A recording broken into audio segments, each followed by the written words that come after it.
Enrique Hill at Liza Soberano update. Magkalayo man ngayon ang dalawa ay patuloy pa din itong nagsusuportahan sa bawat ganap nila.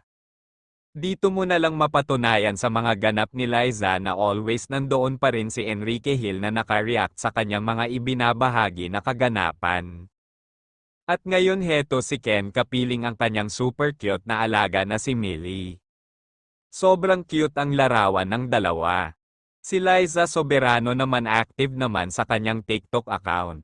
Una niyang upload ay yung piniflex niya ang kanyang OOTD sa pupuntahan niya. At heto naman ang kasunod, and of course as usual ang ganda at cute pa din niya.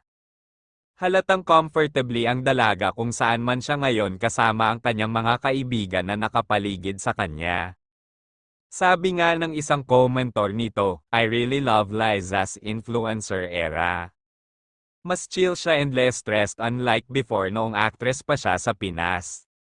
Mas okay ito kaysa sa sobrang daming showbiz issues. Dagdag pa nito, sobrang right decision to leave PH. Makikita kasi natin na sobrang independent si Liza sa mga ginagawa niya at malaya siya sa bawat galaw niya. Liza really hits different now, always prettier and slayer. Pero of course sa kabila ng mga ganap nila bawat isa ay palagi pa din hinahangad ng mga solid Liz Ken fans na makita silang dalawa na magkasama. Sabi nga ng karamihan, sobrang miss na nila ang Liz Ken couple.